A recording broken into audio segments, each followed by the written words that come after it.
ao pré-evento do terceiro simpósio sobre a diversidade, o segundo colóquio político do corpo e o primeiro seminário sobre a diversidade na escola. Nós temos a professora Lília Rodrigues, jornalismo, e o professor Antônio Carlos, da medicina, que vão hoje dialogar com a gente nessa roda de conversa. Sintam-se muito. Então, de novo, obrigada pela presença, boa tarde. Fico muito, muito contente de ver tanta gente de lugares tão diferentes, gente da universidade, fora da universidade, cursos dentro das instituições, seja de ensino, seja de governo, nas escolas. Vamos passar por um conflito de ideias, mas sobretudo de respeito a essa diversidade e da necessidade, de fato, de se pautar, né? Gênero e sexualidade. Então, assim, quando a gente pensou, conversou, mas dizer que a gente sabe exatamente o que vai acontecer, o que é essa atividade, o que é essa experiência, é uma construção, inclusive, com vocês, já está sendo. Então, bom, eu tinha... Primeiro, situar um pouco sobre o que se fala, o que não se pode falar, sobre a interdição que ela passa pelo discurso, a interdição que passa pela palavra, mas que a nossa maior preocupação é essa interdição quando ela é uma interdição cultural de uma prática que anula nossos corpos, que não nos permite conhecer a nós mesmos. Porque quando a gente está falando em sexualidade ou em gênero, a gente está falando das descobertas de identidade, estamos falando das descobertas do corpo, e também são processos de saberes sobre essa materialidade que é o nosso corpo e que nos coloca no mundo. E como não ser importante, né? Isso nos coloca no mundo. O que nós damos à palavra também se reflete na relação interpessoal que nós temos. Então, se essas palavras, elas podem hoje, num momento de boom, existem, e a gente poder imediatamente preenchê-las de sentidos, de inclusão, de participação, de visibilidade, para a gente é muito importante, né? Para a gente é muito importante. E que não se caia nem as palavras e nem as práticas no mundo escuso ou no mundo, enfim, escondido, no mundo invisibilizado. A gente quer estar no mundo, né? A gente existe e a gente está aí, por que não pautar essas existências?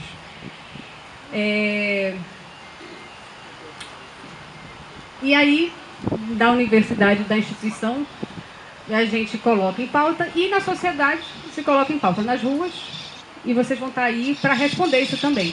E uma coisa que é muito importante, que a gente tem conversado essa semana, que a emergência das pessoas, então começam a surgir pessoas nesses diálogos e nesses debates que são pessoas contrárias, que querem ou podem, de alguma forma, ofender, agredir.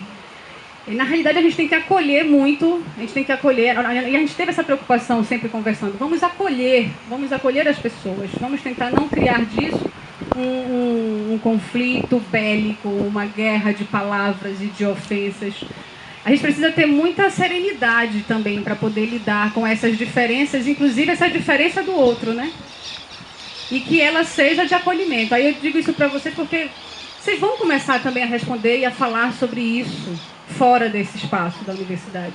E que durante essas falas e que durante esses diálogos nós possamos sempre acolher o outro, tentando colocar para ele, nem nos negar e nem nos negar a eles, mas o que a gente precisa fazer é colocar a questão. Então, qual é a gravidade de nós colocarmos, de nós falarmos em Chuca e Siririca? Qual é a gravidade? Por que lhe ofende? Por que isso cria algum tipo de agressão? Por que a gravidade não está em outros debates na instituição sobre os assédios? Por que eu faço um grande debate, por que eu crio uma grande polêmica sobre a roda, quando no dia seguinte da roda a gente vai discutir o mapa da violência e as diferenças de gênero e raça, e o mapa da violência, por exemplo, não é discutido? Então, nós temos muitas outras temáticas que nos importam e que fazem parte desse conjunto. Então, e que quando nos pautarmos nelas, a gente sempre tenha, então, esse acolhimento ao outro, de poder colocar para ele as questões também, não só de fazer um confronto pelo confronto, uma briga pela briga, porque também não faz nenhum sentido. primeira coisa que eu queria dizer aqui é o que é que eu estou fazendo aqui. Tá? Alô? Pronto, agora está indo. Tem um segredo aqui. O que é que eu estou fazendo aqui? A mim muito me preocupa quando a gente tem questões que interferem na vida das pessoas, na vida plena das pessoas, e que essas questões são limitadas por uma corpo que nós médicos entendemos como parte da nossa própria identidade, que é o nosso corpo. E esse corpo nos dá, é um território que tem uma série de interdições. Coisas têm seu uso, coisa tem sua função, e essa função é limitada de acordo com aquilo que alguém disse, que alguém acreditou que é ter a chance, inclusive, de cuidar da própria saúde e se preocupar com ela. É como a questão de fazer fio terra, por exemplo. Se desmistificassem a história do fio terra, porque o ânus é uma parte bem inervada e capaz de produzir prazer. Mesmo em homens héteros, fazer fio terra, se desmistificar isso, a gente vai ser mais fácil fazer o exame do toque retal para prevenir o câncer de próstata. Então tem ligações, inclusive, diretas com a saúde. A gente não precisa de estar sempre pautado na psicologia, na filosofia. Existem coisas que são diretamente ligadas. Então a medicina cabe nesse contexto. Tá? Tudo que discuta a felicidade e o bem viver das pessoas está dentro do contexto do que a gente entende como saúde. Então, cabe aqui para nós discutir corpo, saúde, felicidade, liberdade e propriedade pelo próprio corpo. Por isso que eu estou aqui. Fala. Eu acho que é muito importante também partir das nossas experiências. E aí, quando a gente fala de roda de conversa, é porque a gente quer isso. A gente vai colocar um pouco das nossas experiências, eu não sei como, assim, passar e circular o microfone. Então, e aí agora eu vou falar um pouco também porque a importância de estar aqui e discutir sexualidade e falar da Siririca numa condição de descoberta, mas sobretudo de se conhecer e se saber. Você vai saber do seu corpo, você vai saber dos prazeres que o seu corpo ele pode lhe dar e como isso inclusive lhe coloca no mundo também, porque quando você passa a conhecer desse seu corpo, você sabe os seus cheiros, você ao se tocar, você conhece os seus prazeres, isso também lhe dá uma dimensão de empoderamento deste corpo, de propriedade desse corpo, e que poderia, por exemplo, me levar a um link quando Foucault fala de uma autogovernabilidade, que é assim, de controle sobre si, de saber de si. E conhecer passa por isso, porque, e aí eu falo muito em sala isso, por exemplo, quando a gente discutiu em disciplina. A gente não conhece mais nem o nosso próprio cheiro. A gente está o tempo inteiro aí você vai, toma banho, coloca o perfume, você sai. Mas e aí? E aquele momento em que você simplesmente começa, aí você pode, no toque, nessa estimulação do seu corpo começar a produzir, aí eu não sei como é, mas eu vou falando aqui na minha... produzindo hormônios, produzindo, enfim, química e física, que podem surgir coisas novas, cheiros. A gente conhece nossos cheiros, a gente sabe desses cheiros. Então, uma das coisas que eu gostaria, por exemplo, de colocar e partilhar como experiência é a possibilidade de conhecer o meu cheiro quando eu estou, por exemplo, fazendo uma siririca. Se eu estiver me tocando, me masturbando, eu estou também fazendo com que esse corpo exale para além dele. E eu acho isso extremamente importante, minha gente. Eu acho extremamente importante saber, inclusive, que cheiro eu tenho. Mas eu também quero retornar à importância de por que eu estou falando tudo isso, né, dessas possibilidades. Diz, sobretudo, a interdição da sexualidade feminina também. E aí vou recorrer ao Vaniquei meus 13 anos. Eu comecei a ter sensações que eu não sabia explicar, mas eram sensações que me provocavam movimentos musculares, e aí eu começava a me apertar, e me segura a perna, e eu não sabia o que era aquilo. Eu não sabia. Ao mesmo tempo, o espaço...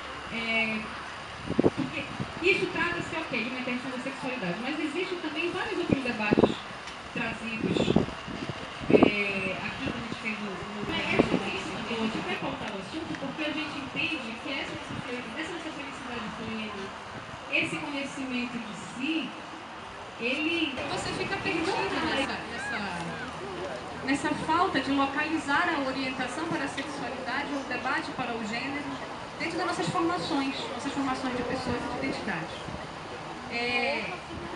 E aí, voltando então para essa intenção de nos libertarmos de mente, eu posso morar. Porque aí eu estou falando de corpo, mas eu também tenho essa condição de mente do tolhimento moral, do peso moral, da culpa e desse lugar, por exemplo, da mulher praticar a sua sexualidade. Quando eu posso, quando não posso, o que posso. Alguém me vinha pra cá e escutei assim, vai levar o espelhinho? Eu disse, não, eles não tem, as meninas têm espelhinho, com certeza tem espelhinho, se precisar pegar um espelhinho para poder se olhar. Eu tenho meu espelhinho guardadinho, enfim, são várias coisas possíveis, né? O prazer me torne plena, me torne empoderada. Eu comece a ter esse controle muscular e sentir o meu corpo movendo e que esse movimento da puberdade nos meninos é um botão mamário que aparece doloroso, onde seria a glândula mamária, que é a primeira resposta ao hormônio, e aquilo aparece um botão doloroso no mamilo. E é impressionante como aquilo é a primeira coisa que acontece, já é acompanhada de vergonha. Tá? Já tem cara de proibido. Então, aos 11, 12 anos, os meninos já sentem uma proibição no corpo. E isso é porque são homens, porque aos homens é permitido tudo. Então, os homens se exploram. Por que ninguém fala de punheta? Porque não interessa falar de punheta. Porque masturbação masculina é uma coisa exercida por praticamente todo homem que tem curiosidade pelo corpo, porque ele tem a liberdade automática. Tá? O homem é praticamente imune a essas repressões, mesmo que ele as tenha. Mesmo que exista repressão sobre ele, o homem já cresce sendo alimentado com uma força que permite com que ele ouse. A mulher nem sempre desenvolve essa capacidade. As memórias dela são diferentes. Ela já é castrada desde pequena. Então, é preciso, eu não digo, a mulher para ser feliz tem que praticar a siririca, tem que bater siririca. A mulher para ser feliz tem que ter o direito. Ela tem que ter a consciência de que ela é livre, que o corpo é dela. E que ela tem direito a se conhecer, saber as suas sensações, construir uma memória das sensações do seu corpo, onde é que se toca, o que é que sente, onde é que dói, onde é que dá prazer, onde é que faz arrepiar o pelo, entende? E porque ela não está ali esperando o momento de servir a um homem e esperar que ele lhe dê prazer, ou que você faça o seu papel. Tá? Eu digo isso assim, parece grave para os tempos atuais, mas eu conversando com ele hoje, eu contei a história de como é que eu tive aula de educação sexual na minha escola. Eu posso ser velho para muitas coisas, mas quando a gente volta o tempo atrás para dizer como as coisas eram em termos de costume, eu sou muito novo. Com 52 anos, eu vi aos 15 anos uma aula de educação sexual em que eram meninos e meninas em salas separadas, e na minha sala dos meninos, obviamente, tinha um padre, um professor de biologia e o diretor da escola. Na sala das meninas tinha uma freira, uma médica e a mulher do diretor. Então, a conversa fluiu da seguinte forma. Isso aos 15 anos. Desde que, na minha opinião, isso deveria ter sido antes. Quando os meninos começam a ter ações espontâneas, que a gente não controla, não tem estímulo, não precisa de estar vendo nada, não precisa de erotização. No início da puberdade, a ereção ela vem como um fenômeno fisiológico. Então, você está aqui assistindo TV, assistindo um filme de coisa, quando você vê, está lá. Você está andando de bicicleta, quando vê, está lá. E isso deveria ter sido dito antes. Ter sido dito assim, olha, isso está acontecendo, isso vai acontecer, e não isso já aconteceu. E depois que a gente passa por um processo de não entendimento, de culpa e de vergonha, porque a gente passa também por isso, de vir dizer pra gente que aquilo aconteceu e que agora é assim. Que se masturbar não pode, eu ouvi isso, se masturbar não pode. Primeiro porque um dia o esperma acaba, se masturbar não pode porque se o rapaz se masturba demais, ele acaba perdendo o desejo pelas mulheres. Então ele não quer mais fazer sexo com outra pessoa, ele está satisfeito consigo mesmo. Esse tipo de coisa. E das meninas, nós ouvimos lá que as meninas, as mulheres, o homem, ele tem uma função biológica de procriador. Então ele tem um instinto para procriar. As mulheres, elas satisfazem os seus maridos, né? Elas não têm esse mesmo instinto. Elas satisfazem o seu marido. O desejo delas é pela função que elas têm no mundo. Só, lindamente, somente para cumprir um papel. Então eu ouvi isso, não é tão longe assim. Tá? E aliás, tirando o absurdo de tudo isso, ainda hoje, quando se aborda educação sexual nas escolas, é uma coisa biológica. Ninguém fala de para que serve o sexo, para que serve o corpo, para que servem as sensações. Como é que você vai viver com isso? Tá? Essa é a função dos pais? Tá, seja. Deixa como está, que vai continuar como sempre. Então, a gente fala isso. Quando a Lília me chamou para falar sobre Siririca, eu achei adorável. Porque eu acho que está no ciclo de produção de saúde, promoção da saúde no mundo inteiro, patrocinado pela ONU, e já está provado que a mulher é quem faz esse tipo de promoção de saúde mais eficiente. Então, dependemos da mulher para ter saúde no mundo. Porque são elas que levam a educação, são elas que levam a orientação, mas nós precisamos de uma mulher empoderada, uma mulher que seja dona da sua existência, e a nossa existência depende de, é como se diz, em qualquer lugar, é corpo e espírito.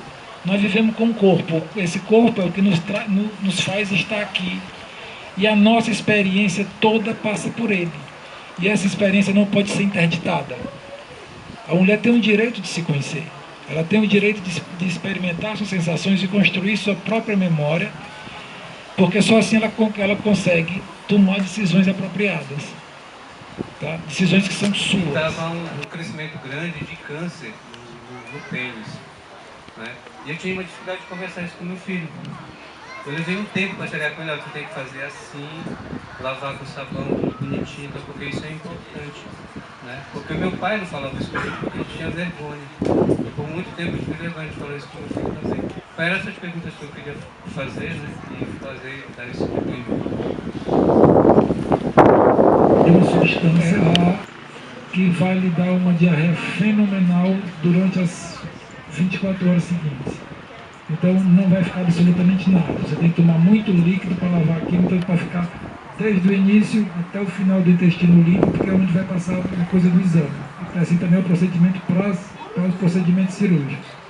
Achei que é uma coisa mais simples, mais rápida, mais simples, e que normalmente não é para ter um efeito de 24 horas de esvaziamento. É coisa para ser rápida. Porque comece rápido, acabe rápido e não venha depois na hora errada. Esvaziamento só do resto. O resto do intestino está todo cheio das bactérias que tem que ter, que mantém pH, que mantém a concentração osmolar tranquila. Então, a chuca bem feita dentro dos limites, com as indicações, que as pessoas aprendem a fazer a chuca uns com os outros, né?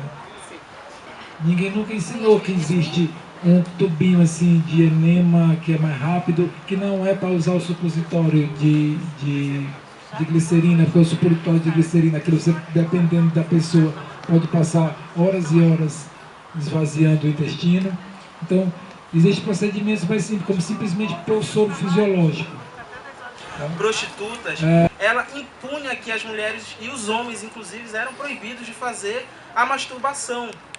Então esse retrospecto que a Igreja Católica impõe nesse momento, traz na atualidade isso como um tabu, que a gente ainda está num processo de quebramento, vamos usar quebramento.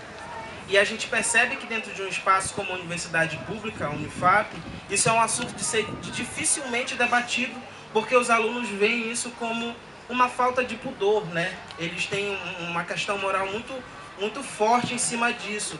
E você pega os comentários dos acadêmicos da universidade, inclusive professores, onde você vê argumentações no sentido de não haver uma oficina nesse sentido, de que o imposto seria aplicado aqui, de que o nome é muito pesado para o evento e por ser uma instituição pública, não deveria ter um nome tão pesado, vamos dizer assim.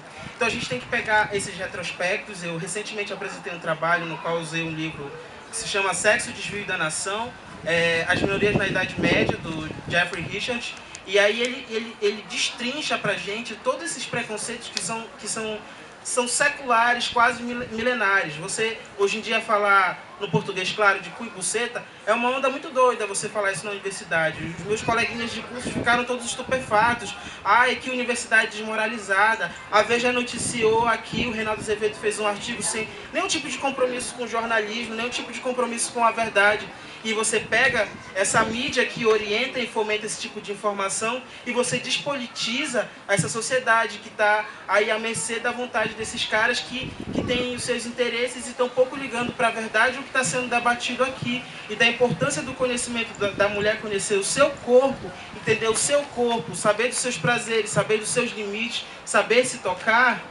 É muito complicado porque você começa impondo de uma forma implícita aquilo que a Igreja Católica há 1500 anos, ou 500 anos atrás, eu não estou lembrado de data, impôs na Idade Média, assim como a homossexuais e mulheres e homens e héteros que vão fazer a chuca porventura, não sei porquê, enfim. Então, pegar uma sociedade conservadora e tentar quebrar esse tabu, reunir esse sem número de pessoas que está aqui, é uma vitória muito grande. Eu acredito que é uma vitória muito grande e eu acho que a gente tem que reclamar, a gente tem que se posicionar, a gente não tem que recuar, principalmente dentro da universidade, onde eles argumentam que impostos não devem ser alocados para isso, mas eles desconhecem o que é educação, o que é educação sexual. Imagina que para você conseguir quebrar dentro de uma universidade esse tabu da sexualidade, imagina como deve ser difícil numa escola pública quando a gente lida com educação sexual, onde as crianças vão estar aprendendo como utiliza a camisinha, qual é a higienização correta da sua genitália, e a pais, católicos, evangélicos e até não religiosos e sim conservadores,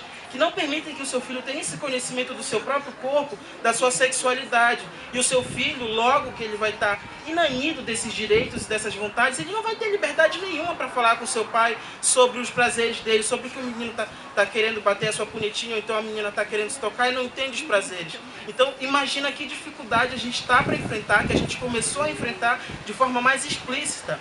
Enfrentar isso dentro da universidade é uma barreira do caralho, e eu acho que a gente tem que começar a impor, a colocar mais espaços. A reitoria não vai alocar recursos para esses eventos. Vamos fazer de forma auto-organizativa, com movimentos, com professores que estão a fim de tocar o projeto. Porque, assim, sexualidade tem que ser levada aos 4 cantos, porque lida muito com higiene, com saúde. Então, a gente não pode ficar tolhido simplesmente porque essa galera acha que é despudorado isso, que não fica bem aos olhos da sociedade. Eu acho que a gente tem que romper, a gente tem que quebrar isso e construir uma educação pública onde a sexualidade também seja um viés da ciência, porque é um viés da ciência, entendeu? E esses alunos dizem que isso não é ciência de uma forma, eles aplicam de uma forma muito academicista, tecnicista, ficam pregados a temas somente ligados à política, economia, e esquecem que essas transformações em curso no Brasil e no mundo afetam o seu cotidiano diariamente. Então, a gente não pode se omitir. Eu acho que é isso e é o que eu tenho para contribuir. Obrigado. Boa noite.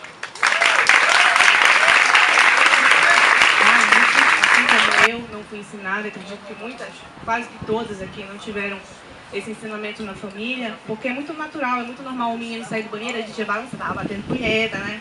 Mas a menina não pode, não se fala. Como a gente pode quebrar isso? Com os nossos filhos, né? Com os que ainda vão vir. Porque é um assunto ainda muito tabu. O pai falou ainda agora que ele ficou meio, como que eu vou inserir esse assunto na minha casa, na minha família? Essa é a minha pergunta.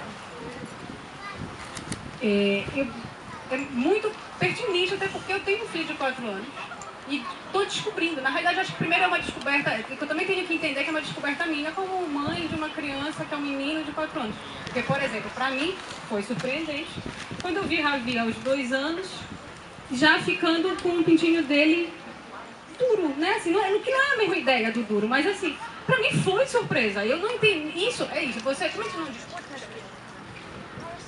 Oi.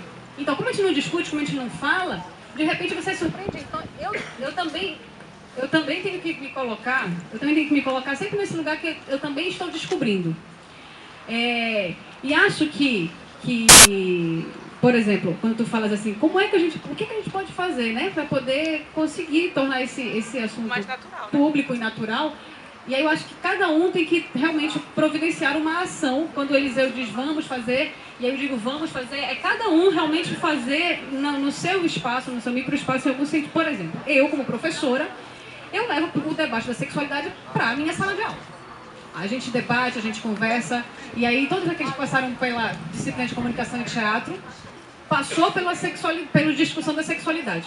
E com a criança, eu acho que tem que ser, primeiro primeiro que é uma criança, eu não vou entender que ela está criando, eu vi ele ali mexendo no pinto dele, ele está criando sexualidade, é uma masturbação? Não é. Tem que naturalizar mesmo, assim, primeiro esperar ver e depois até tirar dúvida, porque quando eu olho e me surpreende, eu não sei, eu tenho que ficar quieto na minha, e aí eu vou ter que depois procurar para poder saber. Então também é se colocar de novo naquele lugar em que a gente também ainda não se conhece, a gente não sabe tudo, a gente tem que perguntar, a gente tem que descobrir. Mas é muito interessante com a criança, porque eu acho que a gente tem a gente esquece, sei lá, eu acho esse mundo infantil como se nós soubéssemos tudo e a gente impõe a eles o que a gente acredita que né? Assim, aí eu acho que é um mundo a descobrir. Acho que ninguém está dando a importância para a educação infantil como deveria dar. Acho que a educação infantil ela é extremamente esquecida, ela é tratada marginalmente dentro desse processo todo de estudar a educação. E eu sinto que aí na escola é um enfrentamento absurdo que eu faço com a escola, porque para Ravi nunca foi problema calcinha ou cueca. Nunca foi problema. E nem sequer andar sem. Ele anda sem. Só que aí a escola trouxe uma musiquinha, que agora eu não vou me lembrar, mas no final, é cueca, ha.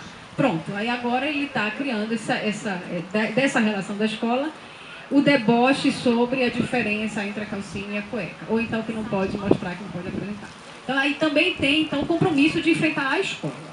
Que a escola, saber primeiro das minhas descobertas como mãe sobre a infância, segundo, enfrentar a escola que está permeada de tudo isso. Então, Ravi, a professora reclamou com ele porque ele cruza as pernas.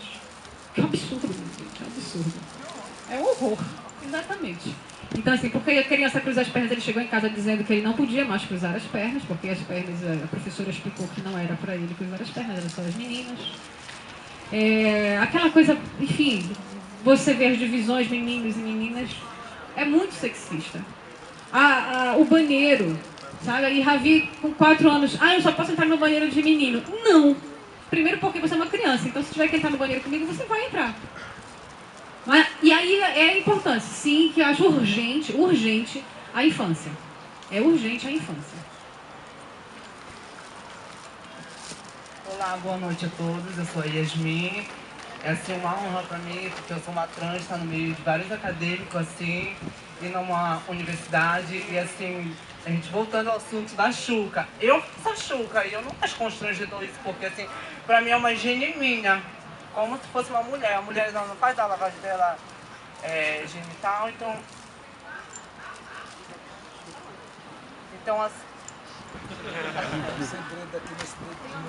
assim, pra mim é uma coisa que tem, às vezes, rapazes que perguntam, faz a Xuca? Eu faço normal. E assim... Você ensinou, né? Você ensinou eu fiz um vídeo com uma moça, não sei se ela... Ela fez oficina. Falando como se faz a Xuca. A minha Xuca eu não faço com a bombinha, faço com a minha mangueirinha. Chega às 9 horas da noite, vou pra dentro do banheiro, vou fazer a Xuca, vou tirar todo o resíduo. E assim eu me sinto limpa, nova, renovada.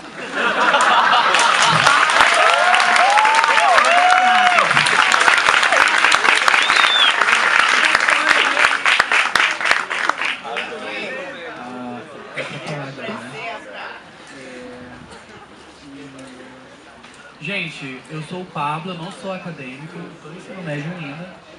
E aí, eu achei muito interessante debater a questão da Xuca e Siririca a partir de uma visão teórica sobre a estética do corpo.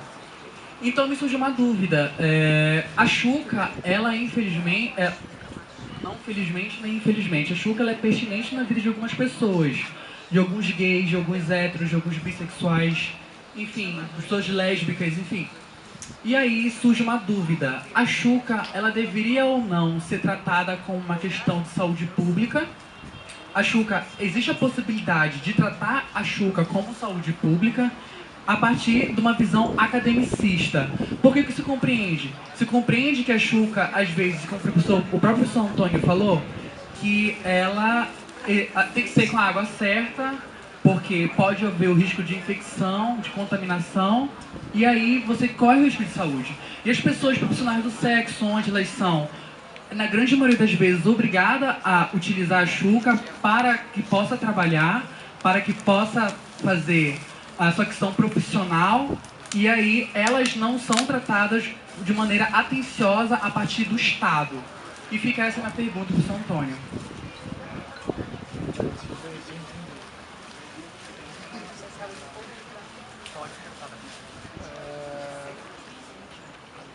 Para achar esse vídeo.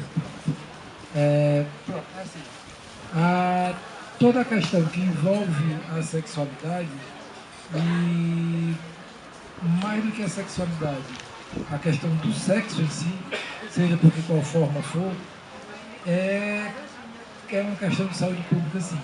Agora, quando você fala a Xuca traz benefícios, traz problemas, é para fazer, não é para fazer, isso é opção. Porque tudo na sexualidade acaba sendo opção, mesmo que aquilo seja bom ou ruim, desde que as pessoas saibam como tomar a decisão mais apropriada, a decisão correta. Então, se é para fazer, se não é para fazer, eu acho que a Xuca deveria ser abordada com as pessoas, porque, como eu disse, todo mundo aprende a fazer a Xuca. Quem aprendeu a fazer a Xuca, aprendeu a fazer a Xuca com um amigo que ensinou. Ninguém nunca entendeu, nunca teve uma instrução sobre Xuca, tá? De qual é a maneira correta de fazer. Se tem que fazer, se não tem que fazer. Então, de fato, tem risco, tem. O sexo anal desprotegido já não deveria ser feito. A questão da Xuca, portanto, não deveria ser discutida ao nível de infecção, tá? Porque já não deveria ser feito o sexo desprotegido. Mas se é feito o sexo desprotegido com Xuca, ele é bem menos problemático do que sem Xuca, devido à própria contaminação, já que a maioria das infecções urinárias vem de germes que vivem no intestino. Por isso que é mais frequente, inclusive, nas mulheres, pela proximidade e pela anatomia da vulva. Siririca e Xuca.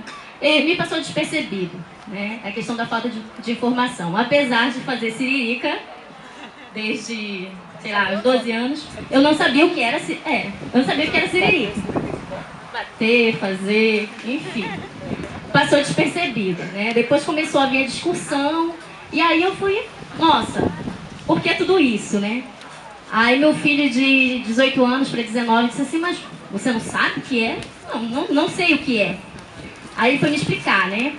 Foi me dar informação daquilo que eu na prática sabia em relação à Siririca, mas não sabia na teoria realmente como chamava, né? Como se chamava.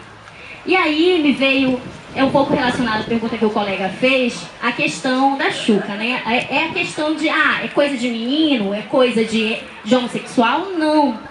Né, devia ser realmente uma coisa discutida para as mulheres, porque mulher também, né, mantém relação, o sexo anal, né, e é natural, acontece. Inclusive foi um questionamento que eu sempre faço no grupo, né, por que esse preconceito tamanho com o sexo homossexual, se praticamente todo homem hétero gosta de comer um cu, né?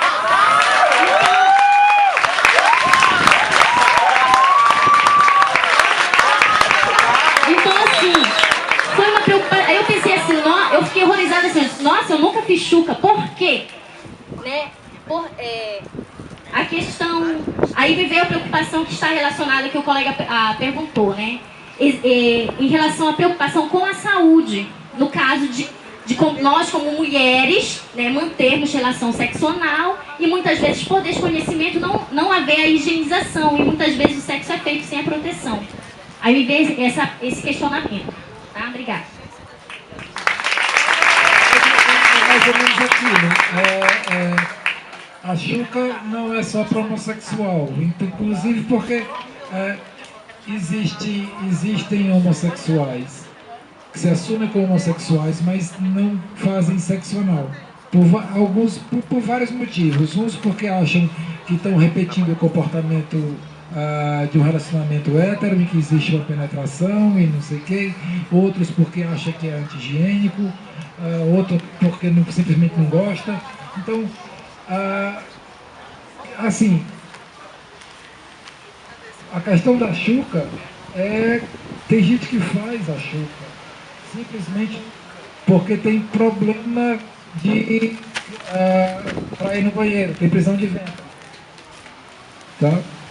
Tem gente que vai tomar atitude de fazer a Xuca para ver se tem algum alívio, ver se se livra de fezes acumuladas e etc. Mas, de fato, é bom chamar a atenção que a Xuca não é um tema gay.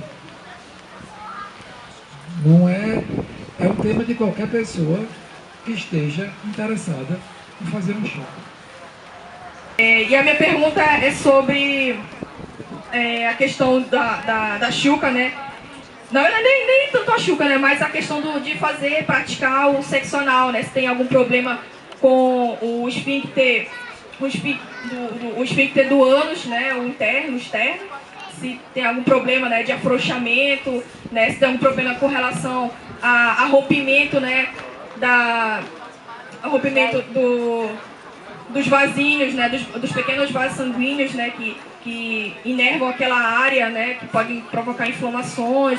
Isso tem alguma coisa a ver também com relação a aparecimento de hemorroidas e tal? Você vai precisar de alguma cirurgia no retal? Essa era a minha pergunta. Obrigada. Eu digo, de fato, é aconselhável que as pessoas que praticam sexo anal como passivos, que elas frequentem ou façam consultas de prevenção e se informem direitinho de alguns riscos que correm. Como, por exemplo, ocorrem as fissuras anais, a hemorroida pode ser um problema. E a questão do esfíncter é assim, o ânus tem dois esfíncteres. Um esfíncter externo, que é de músculo liso e que é puramente, totalmente consciente, que é aquilo que permite que a gente, quando vem a hora de querer fazer cocô, a gente consiga segurar. E o esfíncter interno, que ele é involuntário. Essa involuntariedade do esfíncter interno permite que, pelo desejo, você consiga relaxar o esfíncter. Então, isso não dá problema nenhum. Obviamente, o problema haveria se fosse uma coisa forçada. Tá? Tem que relaxar. Tem que aprender a relaxar. Tem que relaxar. Essa é a técnica. Existem técnicas de posição também que facilitam o relaxamento. Aqui não é oficina, então não vou demonstrar. Que não se preocupe. Tem posições para fazer pela primeira vez, tem essas técnicas todas. Que se as pessoas tivessem liberdade de discutir, já iam fazer certo desde a primeira vez. Tá? E eu vou pegar de novo na questão da higienização do discurso. Nós estamos em ambiente acadêmico e o ambiente acadêmico deve perceber que o discurso ele deve ser proporcional. E nós temos... Eu faço a comparação estúpida, mas que eu digo, se eu tropeçar numa pedra, a minha primeira reação não vai dizer que coisa desagradável, eu tropecei. Eu vou dizer, puta que eu não tenho a mesma força semântica, não expresse a minha necessidade de falar. Se eu viesse aqui para falar sobre masturbação feminina, uma coisa muito educadinha, eu não ia atingir o meu propósito. Okay? Se eu viesse falar sobre enema, parecia que eu ia estar falando sobre preparação para a cirurgia do cólon. E não esse é o meu objetivo, eu estou falando aquilo que está no dia a dia e na intenção das pessoas dentro das suas... Recentemente eu li um texto em um blog feminista que ele vem tratar justamente disso. Acho que quem escreveu o texto foi uma menina que ela é formada ou que ela cursava medicina. E aí o texto ele é muito didático porque ele explica com desenhos a formação do pênis, assim como a formação da vagina. E forma como eles são feitos pelos mesmos tecidos e pelas mesmas coisas, as duas coisas o formam. E ela diz que o clitóris ele tem a mesma função que a cabeça do pênis do homem. Só que a masturbação feminina ela tem uma mistificação tão grande em cima dela, em que uma mulher ela jamais pode se tocar. Uma mulher desde cedo é ensinada a sentar de pernas fechadas, da forma que eu não estou agora, né? Então ela sentar de pernas fechadas, ela saber se portar muito bem e nunca se tocar. Por quê? Porque ela ao se tocar mais cedo, vamos dizer assim, quando ela já sente lá os seus 11, 10, 11 anos, 13 anos, quando ela já sente a vontade e que ela não sabe explicar o que é aquilo, ela não pode se tocar primeiro, porque ela não tem com quem converse com ela sobre o que é a sexualidade, sobre o que está acontecendo com o corpo dela, e porque ela mesma não tem o direito de mexer no próprio corpo, ela não tem o direito de conhecer o próprio corpo. Mas ao contrário, o homem desde cedo é ensinado a se masturbar. E ele faz isso frequentemente até ele morrer, basicamente. Então aquilo é sempre muito normal. Você falar de punheta na rua é normal. Você falar de punheta, fazer o gesto da punheta na rua é natural. Mas por que é tão difícil as pessoas entenderem que a siririca também pode ser natural? Por que é tão difícil constar o nome siririca em público é uma ofensa e a punheta não é? Ou a punheta não pode ser considerada? Né? Assim como ela fala também da utilização do clitóris, de como as mulheres elas não utilizam. É um momento de prazer, tanto como o homem ele ao bater punheta. Só que, de novo, ela não tem direito nenhum de mexer no próprio corpo, gente. Ela, ao querer se tocar, ela vem em pensamentos, né? Pô, mas eu vou perder a minha virgindade me tocando? Peraí, o homem não perde a virgindade também quando ele faz a masturbação dele? Qual que é a diferença entre o homem e a mulher com relação a isso? Né? E aí, muito no debate que antecedeu essa roda de conversa aqui, chegou na minha turma, certa vez a gente saiu, chegou na minha turma sobre a Xuca e a Siririca. E aí começaram a falar da Xuca, o que é a Xuca, o que é a Siririca, porque tem gente também que não sabe o que significa a Xuca e tem gente que não sabe, mulheres que não sabem o que é a Siririca. Me deparei com isso nessa roda de conversa. E aí vem muito, além do próprio prazer da Xuca, de a segurança de se você fazer uma Xuca, porque o sexo anal ele também traz riscos, né? Ele pode trazer infecções, ele pode trazer uma série de problemas, e aí daí a importância de você fazer a limpeza do ânus para você manter a relação sexual. Então é assim, é desmistificar mesmo, é quebrar tabus, é quebrar a vergonha de se falar sobre sexualidade, gente. É quebrar a vergonha de se falar de sexualidade na escola, com a criança, com a própria universidade, que a gente percebeu que foi um tabu tão grande sem necessidade nenhuma, porque todo mundo já fez, todo mundo faz, ou todo mundo um dia vai fazer sexo na sua vida. Ou a gente espera que faça, porque é bom. Então, né, vamos parar com a frescura. A gente começa bem baixinho, olha que lua linda saindo pra Xuca e pra Siririca, hein? Só pra falar, a lua subindo é um presente, hein? Então eu vou pra roda, e aí todo mundo junto começa bem baixinho, até dar um grito pra todo mundo ouvir. Beleza? Galera, ó, bem baixinho. Xuca e Siririca, Xuca e Siririca, Xuca e Siririca, Xuca e Siririca, Xuca e Siririca, Xuca e